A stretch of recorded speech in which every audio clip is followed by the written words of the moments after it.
tous, bonjour à tous. Nous allons pouvoir commencer cette session numéro 16. Voilà, ça a commencé ce matin, mais nous en sommes déjà à la 16e session, qui a pour intitulé « Assurer notre défense ». Donc vous aurez compris qu'il y a des dimensions économiques, mais le cœur de la problématique ne sera pas économique, elle sera plutôt géopolitique et géostratégique. Alors pour discuter de cette question, nous avons vraiment beaucoup de chance en ayant des personnes prestigieuses sur cette question. Ce qu'il faut bien voir, c'est que si le planning, les différentes sessions avaient été discutées il y a 6 mois, je ne pense pas que nous aurions cette session Assurer notre défense, puisque vous avez bien compris quand même que ce dont nous allons discuter, c'est des répercussions en termes de politique de défense de l'invasion par la Russie de l'Ukraine. Cette invasion a créé de nombreux bouleversements. On va parler essentiellement de bouleversements géopolitiques, géostratégiques et dans nos politiques de défense. Mais comme vous le savez, ça a créé un bouleversement très important en matière énergétique pour les pays européens, mais pas seulement, puisque le prix des hydrocarbures mondial a fortement augmenté. Ça a créé des bouleversements sur d'autres matières premières, sur également les produits alimentaires, comme vous le savez, et toutes ces répercussions sur les prix se sont traduites par une poussée de l'inflation. Mais il faut se rappeler qu'elle avait déjà commencé avant la guerre en Ukraine et qu'elle avait commencé avec la reprise économique suite à la Covid, qui avait montré des défaillances dans les chaînes d'approvisionnement mondiales. Donc ce dont on va discuter, ce n'est pas les répercussions économiques, c'est vraiment les répercussions en termes géopolitiques et en matière de politique de défense au cours de cette session. Ce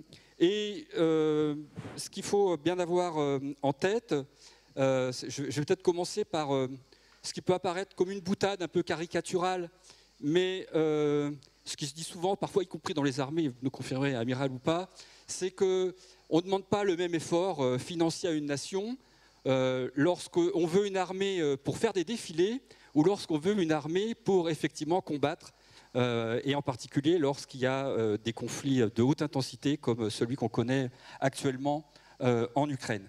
Et donc ça pose le problème de la refondation de la politique de défense d'un certain nombre de pays, et en particulier de pays européens. Alors pour discuter de tout cela, je vous propose de le faire en 3 temps. Dans un premier temps, je donnerai la parole à ce que j'appelle, pour simplifier, des acteurs de notre défense. Et en premier, nous aurons le plaisir d'écouter M.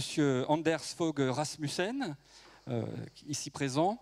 M. Rasmussen, ça a été Premier ministre danois de 2001 à 2009, fonction que vous avez quittée pour rejoindre l'OTAN en tant que secrétaire général, et nouvelle fonction que vous avez occupée jusqu'en 2014. Donc, je pense que M. Rasmussen, je vais présenter tout le monde dans un premier temps, et puis après je vous donnerai la parole individuellement. Donc M. Rasmussen va pouvoir un peu nous éclairer, peut-être en particulier sur la nouvelle feuille de route de l'OTAN qui a été décidée au dernier sommet de Madrid, fin juin. Et cette nouvelle feuille de route de l'OTAN a quand même 2 éléments principaux qui sont de considérer la Fédération de Russie comme étant clairement identifiée comme une menace, la plus importante et la plus directe pour les pays membres de l'alliance de l'OTAN. Et un autre aspect, on ne parlera pas que de la guerre en Ukraine. Dans cette feuille de route de l'OTAN, vous avez également, on ne parle pas d'adversaire bien évidemment, mais le fait que la Chine est considérée comme un défi.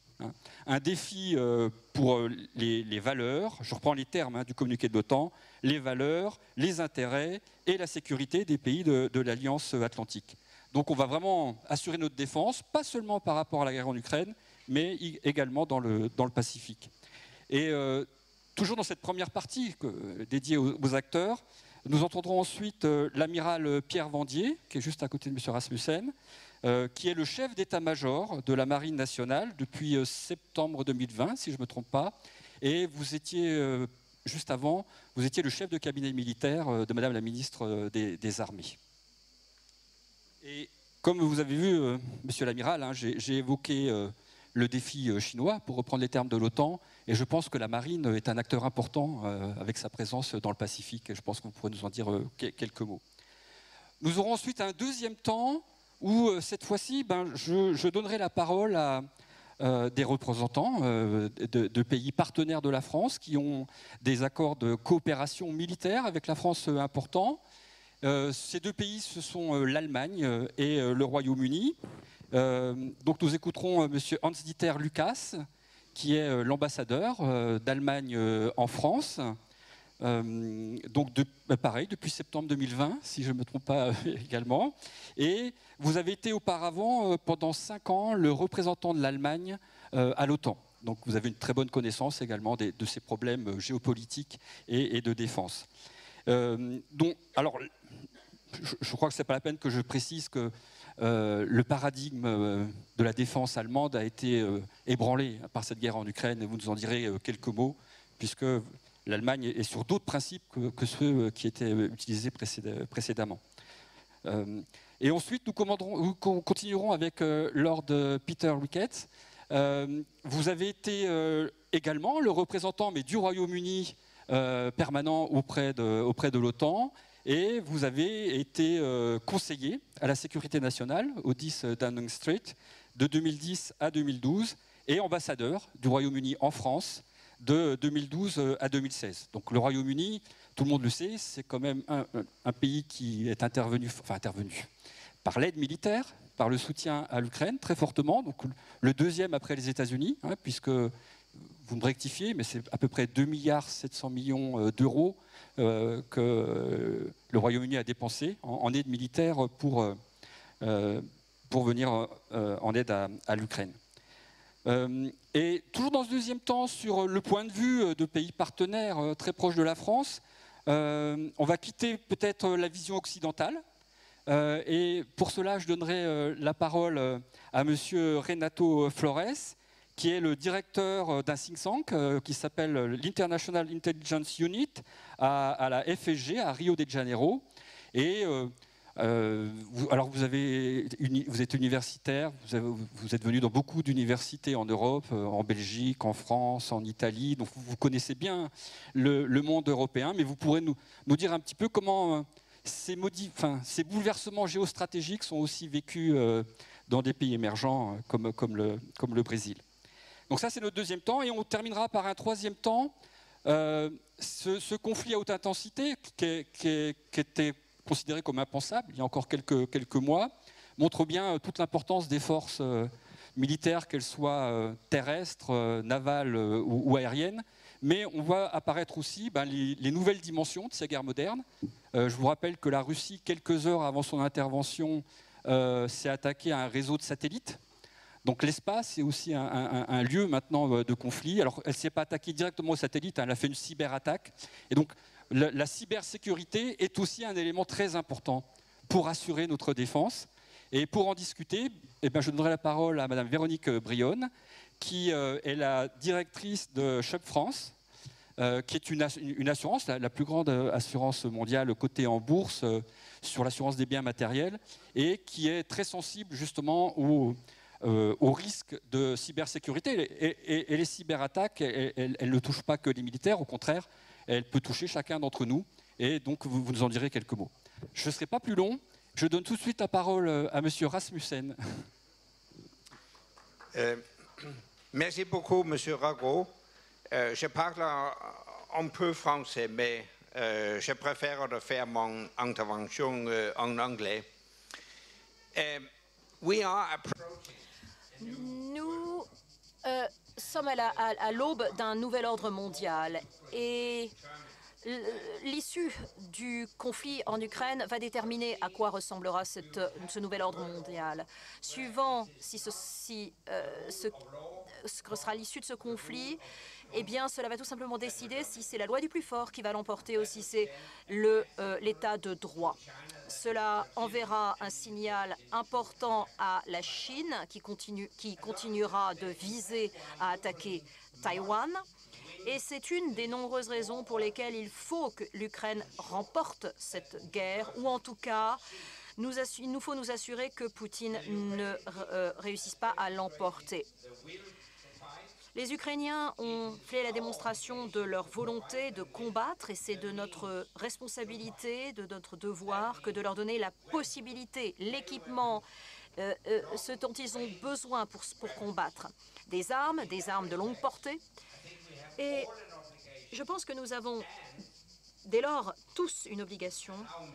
Et permettez-moi, s'il vous plaît, de dire la chose suivante. J'aimerais que la France en particulier fasse plus. Selon une nouvelle enquête, un nouveau sondage, l'Allemagne, de tous les pays, l'Allemagne, fournit 10 fois plus d'équipements militaires à l'Ukraine que la France. 10 fois plus. Je trouve cela presque embarrassant. J'aimerais donc que la France soit à la hauteur de ses responsabilités. Ma seconde remarque concerne l'économie, car au bout du compte, il s'agit d'économie. Nous devrions immédiatement arrêter de financer Poutine et sa machine de guerre. L'embargo sur le pétrole de l'Union européenne devrait être suivi d'un embargo total sur le gaz. Il nous faudrait arrêter tout commerce avec la Russie. Il y a beaucoup d'entreprises occidentales qui continuent à opérer en Russie. Elles devraient faire l'objet d'un boycott. Je pense que le seul moyen de mettre un terme, et ce rapidement, à ce conflit, est de cesser de financer et d'alimenter le système économique russe. Il s'agit aussi de reconstruire ce que les Russes ont détruit.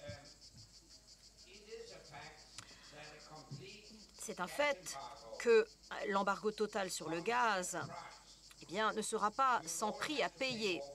Nous devrons payer plus pour notre électricité, mais ce prix sera sans commune mesure avec ce que serait le prix à payer à long terme pour toute cette guerre et cette destruction en Ukraine. La Banque d'investissement européenne a estimé que le coût de la reconstruction de l'Ukraine serait de plus d'1 trillion, donc plus de 1000 milliards d'euros. De notre argent, entendez-le bien. Et je suis allée à Irpin et en Ukraine la semaine dernière. Ça a été complètement détruit, y compris la destruction complètement dénuée de sens de Irpin par les Russes. Une reconstruction de l'Ukraine est vraiment urgente. Et ça n'a pas de sens que d'un côté, nous aidions les Ukrainiens en leur fournissant des armes et en les aidant à reconstruire, et que d'un autre côté, nous continuions à financer la machine de guerre de Poutine et à lui permettre de continuer son œuvre de destruction. C'est absurde.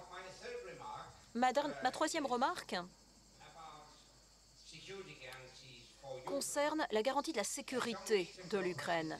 Il y a quelques semaines, le président Zelensky m'a demandé de présider un groupe international dont la tâche serait de préparer des recommandations pour voir comment on peut assurer la sécurité de l'Ukraine à l'avenir. Nous avons tenu une première réunion et il nous est apparu évident que l'une des pierres d'angle de cela serait de permettre à l'Ukraine d'avoir une force militaire, une force armée suffisamment dimensionnée et suffisamment robuste pour permettre la défense de ce pays. On peut imaginer que des alliés importants, les États-Unis, le Royaume-Uni, la France, l'Allemagne et d'autres puissent garantir cette sécurité. Ce serait l'opportunité de construire une nouvelle Ukraine, pas seulement physiquement, mais de renforcer le combat contre la corruption et se débarrasser des oligarques et de leur poids sur l'Ukraine. Le fait est qu'une fois que la Russie arrêtera de combattre, il n'y aura pas de guerre, il n'y aura plus de guerre. Mais si les Ukrainiens arrêtaient de combattre, il n'y aurait plus d'Ukraine. Nous ne devrions pas, dès lors, continuer à soutenir la Russie ou en tout cas continuer de faciliter son œuvre de destruction. Merci beaucoup. Je donne tout de suite la parole à l'amiral Vendier.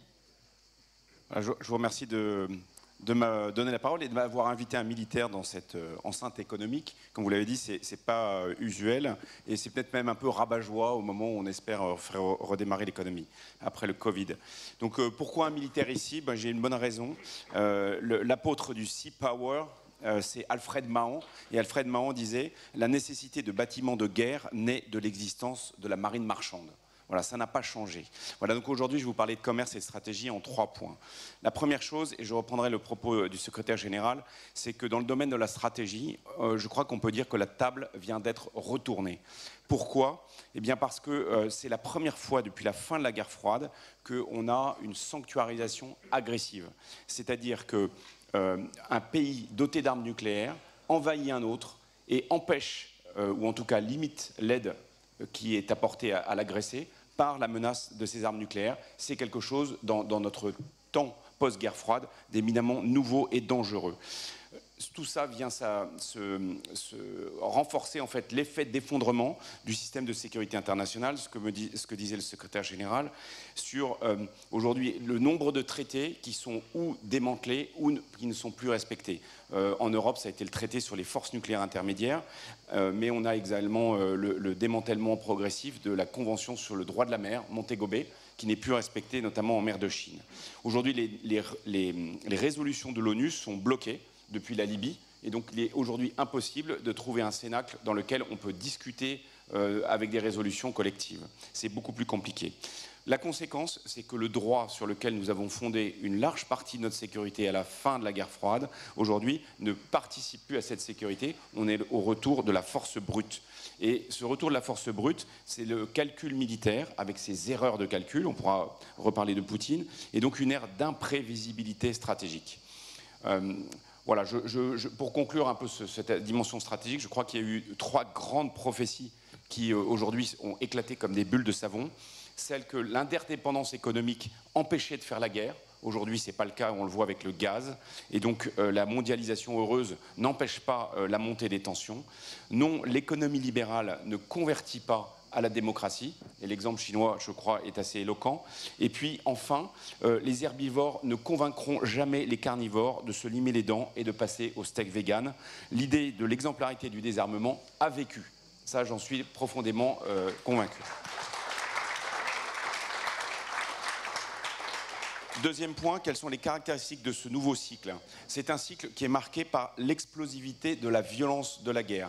Par le dessus, on a la voûte du nucléaire qui empêche, et heureusement que c'est empêché, la guerre nucléaire. La guerre nucléaire ne peut être gagnée par personne, ni par celui qui la déclenche, ni par celui qui la subit.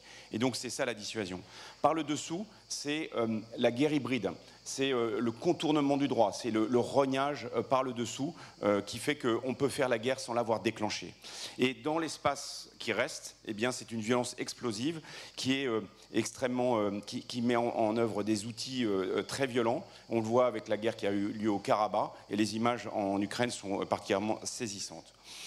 Pour le marin que je suis, et c'est le 3e point, les conséquences dans le domaine maritime, eh bien, ça se traduit depuis plus d'une quinzaine d'années par un réarmement naval sans précédent, et pas uniquement les Chinois.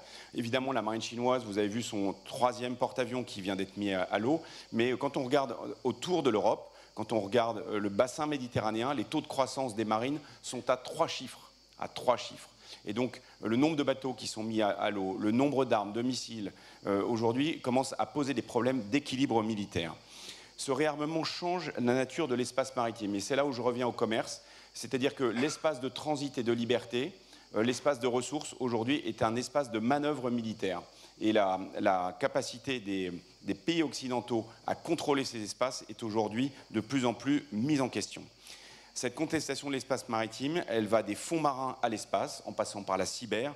On a régulièrement des attaques cyber dans le domaine maritime. Et donc, elle nous oblige à plusieurs choses, nous les militaires. D'une part, elle nous oblige à durcir nos systèmes. et donc avoir des systèmes où, dans le high-low mix, on a aujourd'hui plus d'armes à la fois de haute intensité et de basse intensité. Ça nous oblige à durcir notre préparation opérationnelle.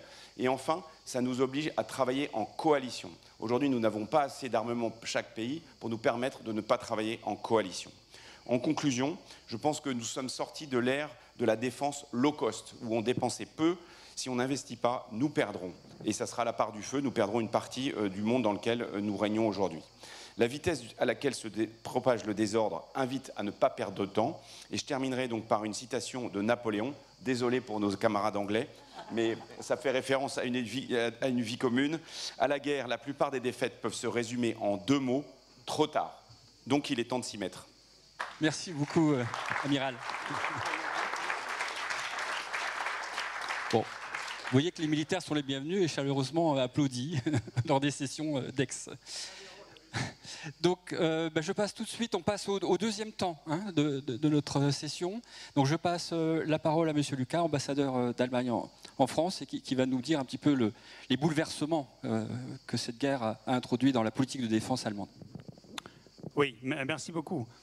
Il me semble que la population allemande, comme la classe politique allemande, ont perçu la guerre de la Russie en Ukraine vraiment comme un véritable changement d'époque. Peut-être plus que nous, que pour nos amis britanniques en français, parce que l'identité, si vous voulez, nationale de l'Allemagne, après la guerre, a été basée sur le leitmotiv « jamais plus la guerre ». Et le retour de la guerre, pour nous, en Europe, c'était quelque chose de très particulier. Et c'est la raison pour laquelle le gouvernement allemand, 3 jours après l'agression russe en Ukraine, a engagé une réorientation sans précédent de la politique de sécurité allemande. Et le chancelier a parlé vraiment du mot du Zeitenwende, ça veut dire le tournant historique que représentant cet événement pour l'Allemagne. Et j'en citerai 3 ou 4 conclusions principaux. Tout d'abord, l'Allemagne maintenant livre des armes, même des armes lourdes, à l'Ukraine. C'est quelque chose de nouveau parce que pour des décennies, l'Allemagne n'a jamais livré des armes lourdes à un pays qui n'est pas membre de l'OTAN, à un pays qui est en guerre. Donc c'est vraiment une rupture historique pour l'Allemagne. Deuxièmement, nous avons renforcé d'une manière significative notre présence militaire dans les pays baltes, en Slovaquie, en Roumanie, dans le cadre de l'OTAN. Mais il est aussi clair pour nous que l'OTAN ne doit pas devenir partie de ce conflit.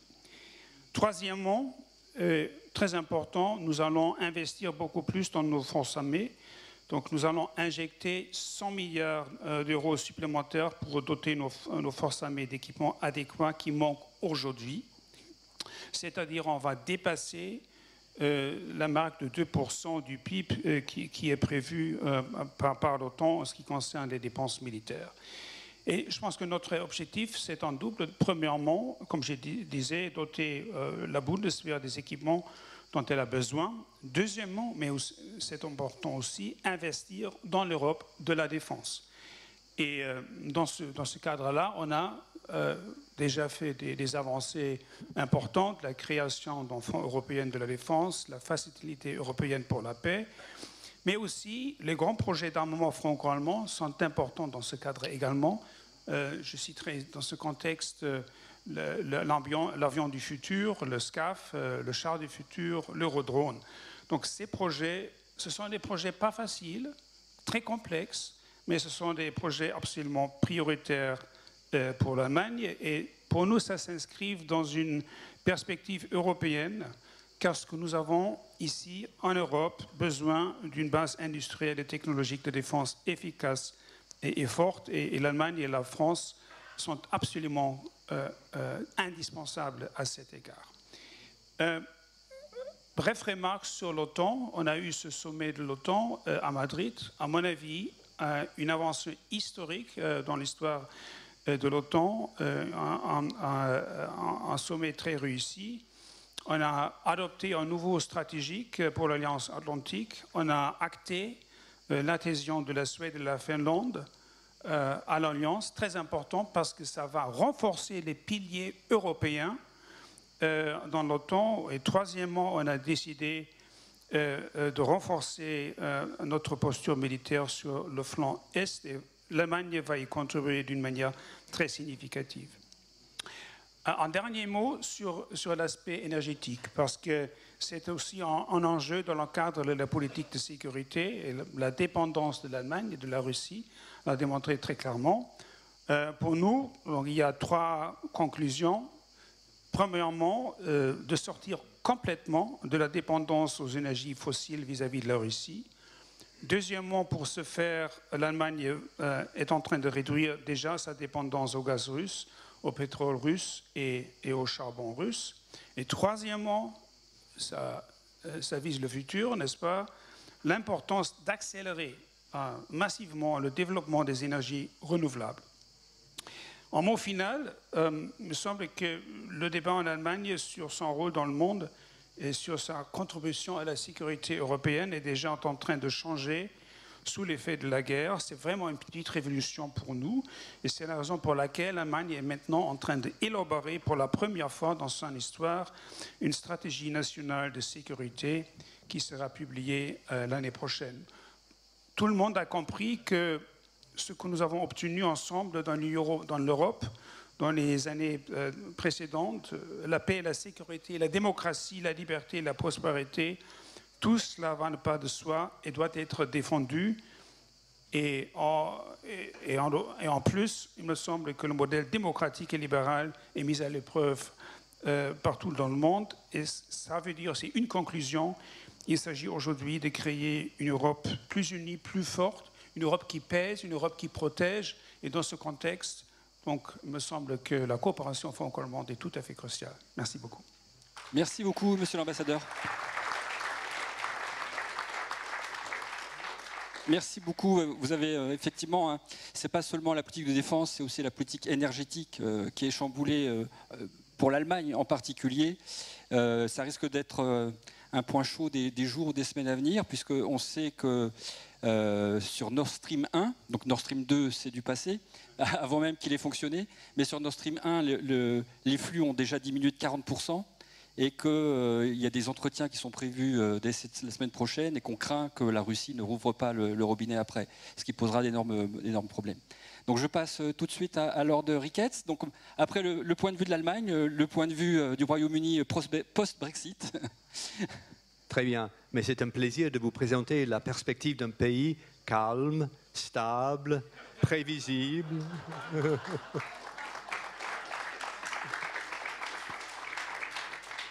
À l'heure que je vous parle, on a toujours le Premier ministre Johnson qui s'accroche comme une patelle à un rocher, mais ça va changer dans les semaines à venir. To be serious, and I will speak in... Pour être sérieux, mais je vais parler en anglais pour être bref. Je pense que le chaos politique en Angleterre a vraiment sapé complètement le rôle qu'il peut jouer dans ce monde ô combien dangereux. Et ça ne permet pas d'avoir... Je vais parler également du leadership européen dans la crise ukrainienne. Nous étions un de ceux qui dépensaient le plus dans la défense et nous avions également des relations avec l'armée ukrainienne en 2015.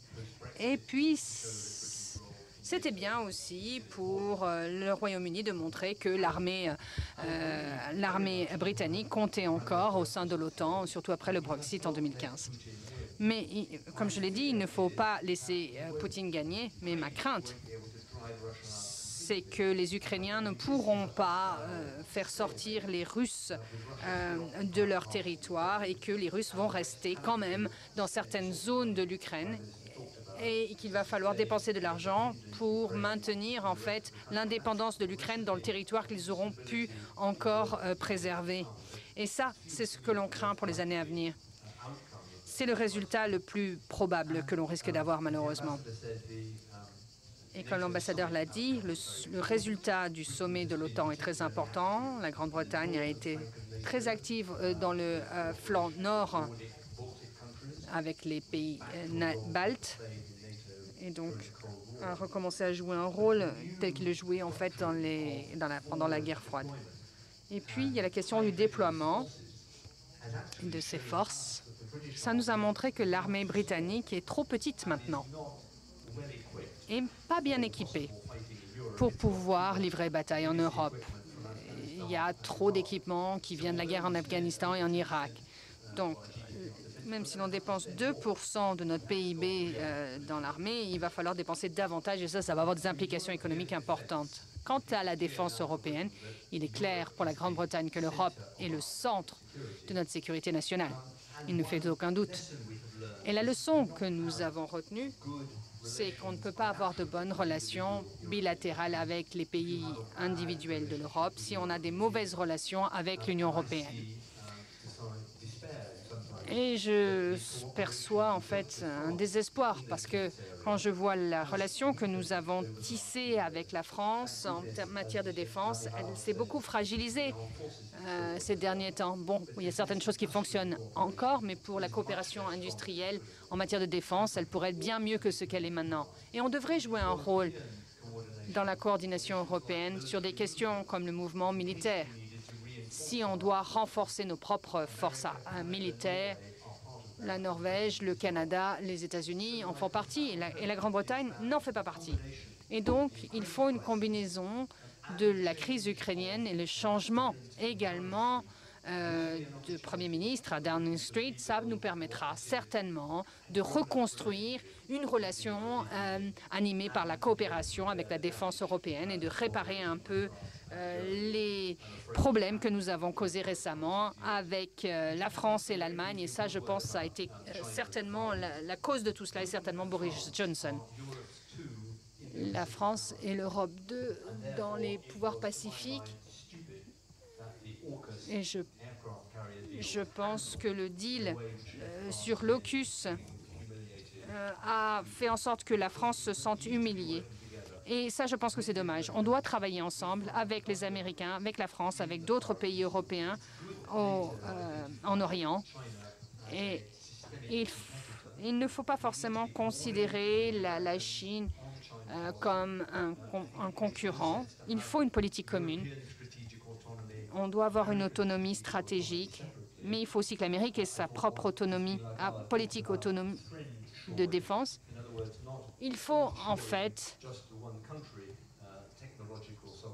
Il ne faut pas s'assurer simplement d'avoir la souveraineté technologique d'un pays, mais il faut aussi que l'on partage cette technologie avec d'autres pays pour que la Chine ne soit pas le seul à dominer la technologie dans le monde.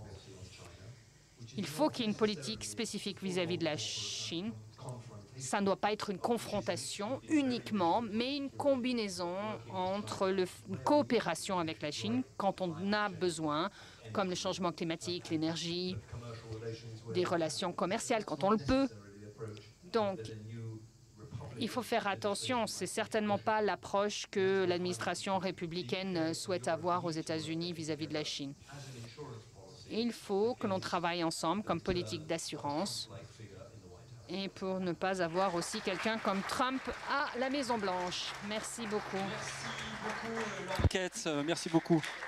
Donc, comme vous l'avez compris, après ces 4 premières interventions, on a retrouvé ce que tout le monde sait déjà et que n'avaient pas anticipé les autorités russes quand elles ont déclenché cette guerre. C'est la très grande unité des pays membres de l'OTAN qu'on a bien retrouvé dans vos 4 interventions. Mais on l'a vu aussi lors de votes aux Nations Unies. Cette question pose débat de la guerre en Ukraine auprès d'autres pays, les pays que je qualifierais de non-alignés et qui justement refusent de s'aligner. Donc c'est important aussi d'entendre certains des éléments avancés pour cela. Et je propose de donner la parole à M. Flores, qui est spécialiste d'économie politique internationale et de politique de défense et qui peut nous donner quelques éléments à ce sujet. Thank you very much. Merci beaucoup. C'est un grand plaisir pour moi que d'être parmi vous aujourd'hui. Compte tenu des contraintes de temps, je ne vais pas vous faire une présentation en long et en large. Mais plutôt, je vais inviter tous mes confrères et aussi le public à Songez à 3 questions, et ce, dans la bienveillance et, si l'on peut, pas trop dans la chaleur qui nous taraude. C'est une invitation que je vous fais. Dans un an. Et ça va entraîner 3 questions. La première question est la suivante. Qu'en est-il de l'état de l'Europe? À quoi va-t-elle ressembler? Est-ce que ça va être une région qui va être très dépendante d'un point de vue énergétique, qui a réussi à trouver, à sortir la tête de l'eau? Et est-ce qu'il y aura une inflation basse avec un taux de croissance important, un euro fort et moins de tensions sociales? En tant qu'union, où l'objectif clé principal était d'avoir une Europe intelligente, autonome, est-ce qu'elle sera renforcée? Troisième question.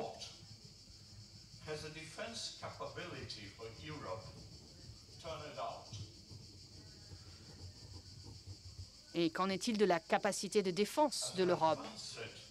Est-ce qu'elle va être au même niveau que les États-Unis? Est-ce qu'elle va être en mesure de rejeter toute puissance qui souhaite envahir ses frontières? Est-ce qu'elle va être une force qui sera en mesure de protéger, de prévenir et de provoquer les menaces?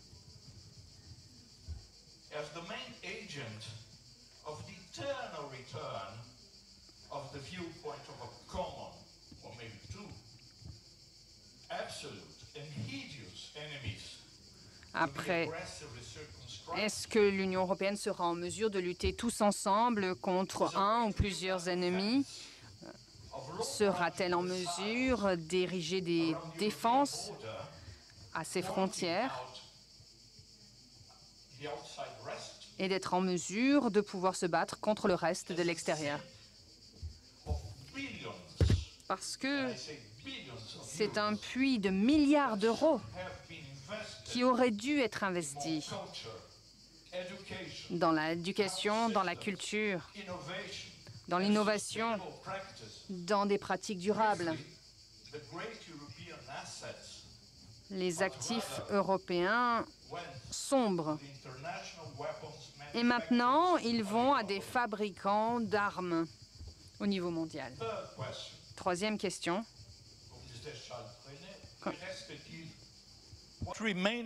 Comme disait Charles Trenet, que reste-t-il? Qu'est-ce qui va rester de la paix, de l'état de droit et du multilatéralisme? Si l'état de droit consiste à confisquer, et ça c'est un euphémisme, en gelant les réserves internationales des États souverains et des dépôts qui ont été faits dans ces banques, et ce de manière régulière. Alors qu'en est-il du droit? Si également, après avoir répondu à cette agression, il y a eu des sanctions qui affectent des grandes portions d'une grande partie du monde,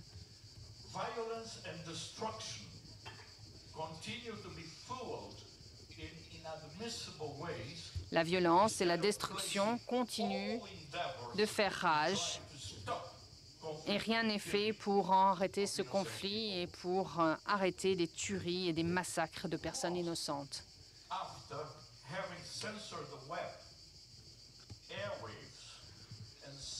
Après avoir fermé et avoir créé des zones d'exclusion aérienne, nous ne pouvons pas prendre en compte les points de vue différents des nôtres. Une manière peut-être simple de répondre à cette question serait d'admettre que l'Europe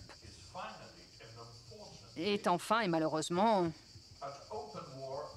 en guerre ouverte avec la Russie. Et ça, sous la pression de l'Ouest. Et il n'a pas réussi à créer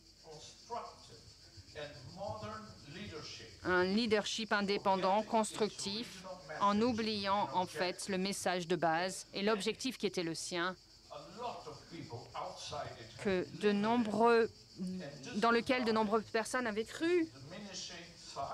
Et du coup, sa pertinence sur la scène internationale a perdu beaucoup. J'espère avoir tort, franchement.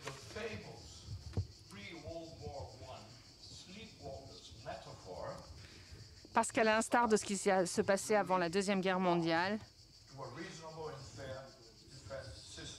nous n'allons pas vers un système de défense raisonnable et juste, mais plutôt nous allons vers un futur tragique pour l'ensemble de l'Europe. Divergent, décalé.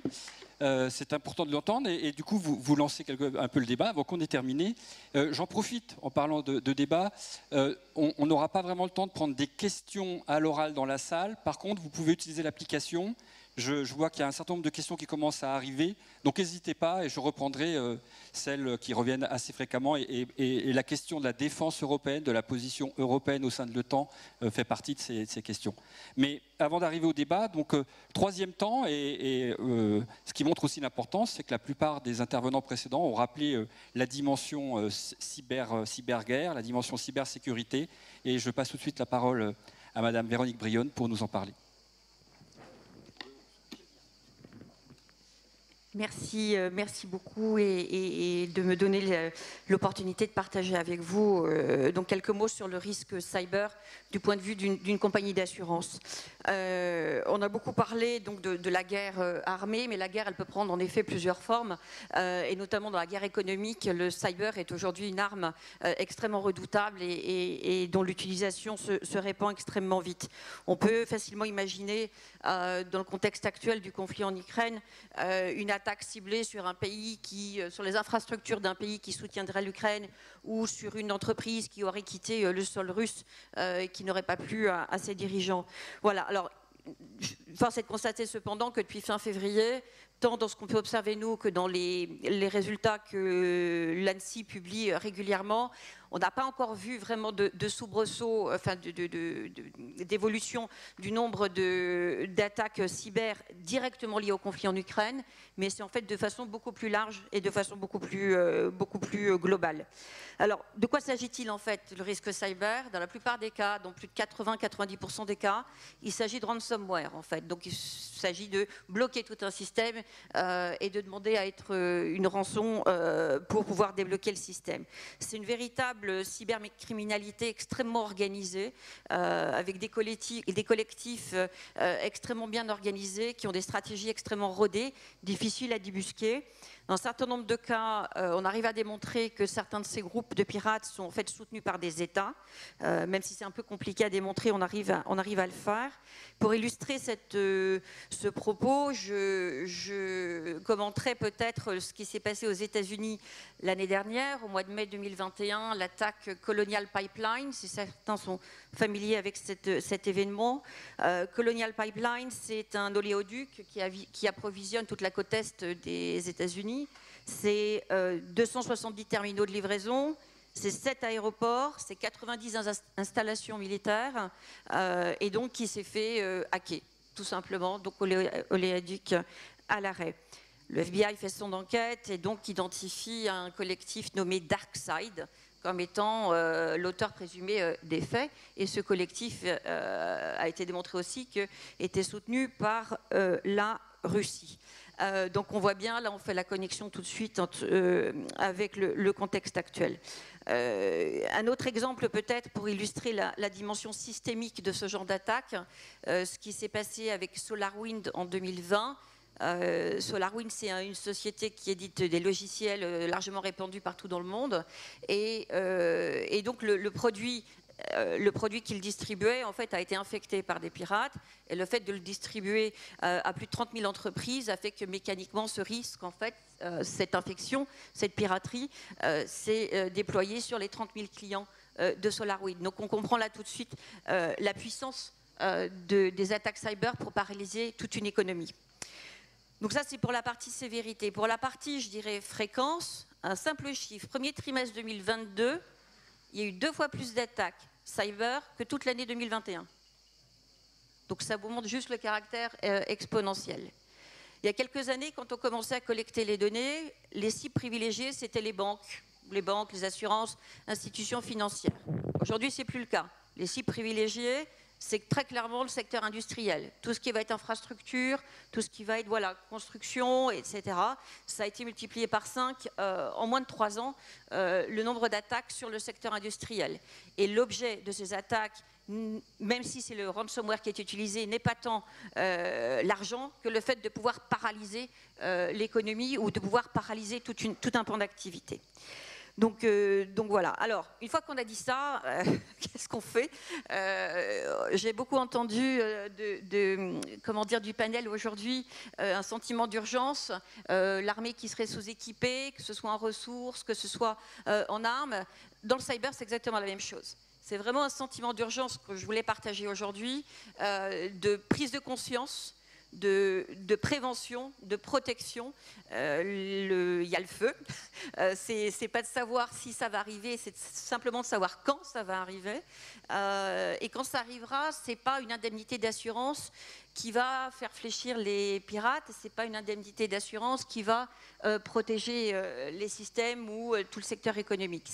C'est clairement une conscientisation collective de l'importance de ce risque et de la nécessité de prendre des mesures. Alors il y a un certain nombre de choses qui existent, qui se font, notamment l'industrie de l'assurance est très proche des pouvoirs publics, que ce soit le Trésor ou le régulateur ou les différents ministères pour mettre en place un certain nombre d'initiatives. Mais en fait, cette responsabilité, elle est collective pour les petites comme pour les très grandes entreprises. De prise de conscience, prévention, protection. Il y a vraiment urgence. Merci. Merci beaucoup, Madame Brionne. Donc, on va passer aux questions. Il nous reste 5 minutes, c'est ça le problème. Donc, on va essayer. D'accord.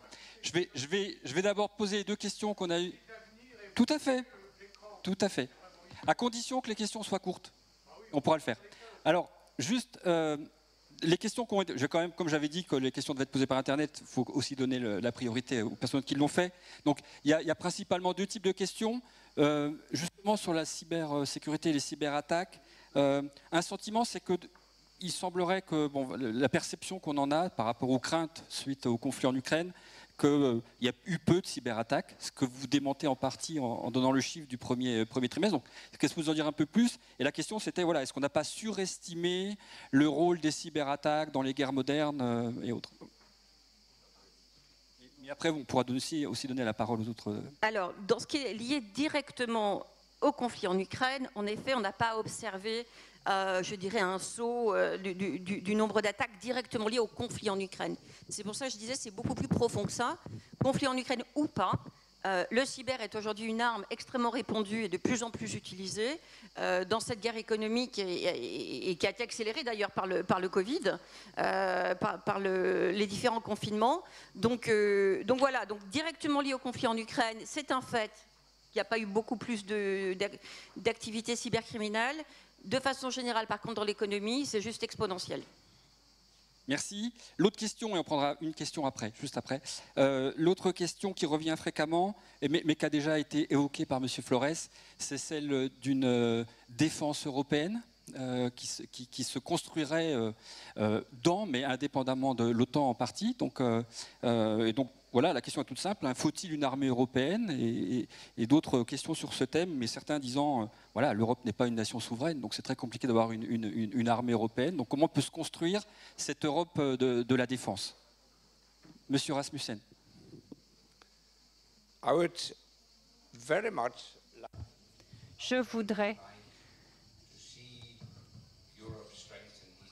Je voudrais franchement que l'Europe renforce ses forces de coopération en matière de défense. Mais dans un avenir prévisible, l'Europe dépendra encore beaucoup de l'OTAN et de leur coopération avec les États-Unis. Laissez-moi vous rappeler qu'après le Brexit,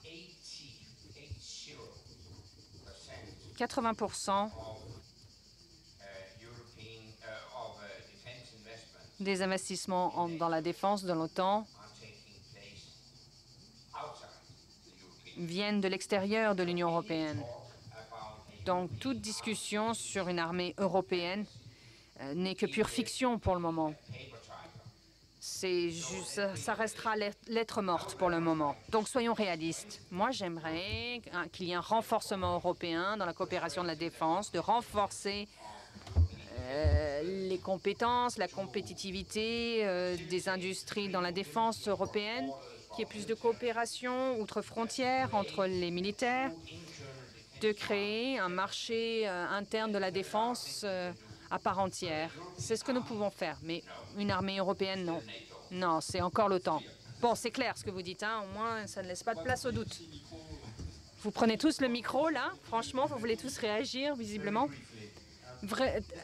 Très brièvement, rappelons-nous que la phase actuelle de travail a commencé d'abord avec un accord franco-britannique en 1998. Et à cette époque, l'inquiétude américaine était que le renforcement des forces européennes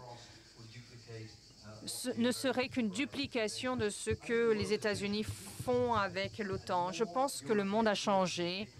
Il faut plus de capacités européennes qui pourraient être certes utiles pour l'OTAN, mais aussi aux Européens, parce que si les États-Unis ne s'impliquent pas, forcément, on a quelque chose. Donc, je pense que chacun y gagne, en fait, si l'Europe renforce ses capacités.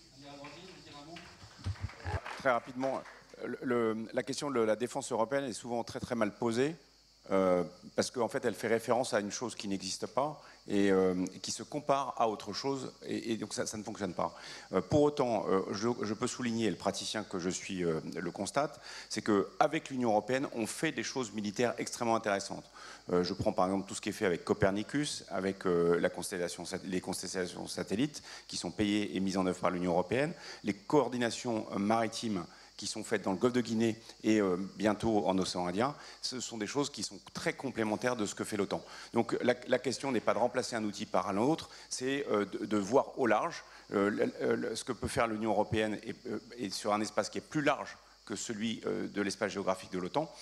Et pour autant, les outils sont les mêmes, les systèmes de communication sont les mêmes et l'interopérabilité est la même. Merci beaucoup. Monsieur Flores, sur ce point.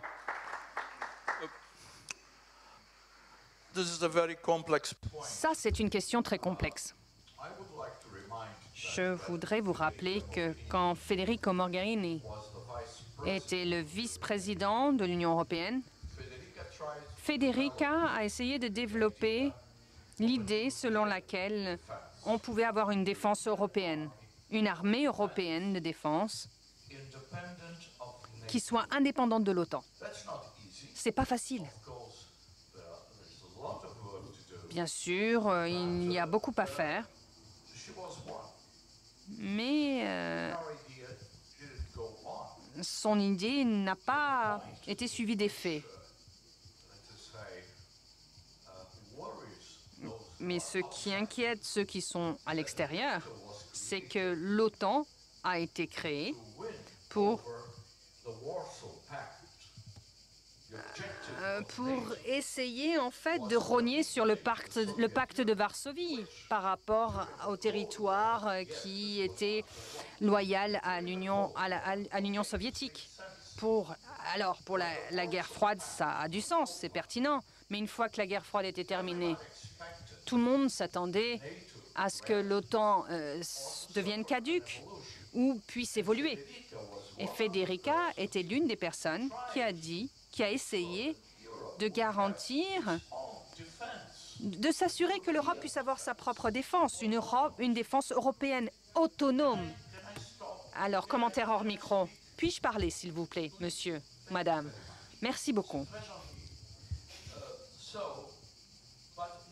Mais l'OTAN a poursuivi son chemin. Et là, maintenant, on a parlé du sommet. Ils veulent tendre la main à la Chine. Ah, quand même. C'est un système de défense européen. Le but, c'était de défenser l'Europe.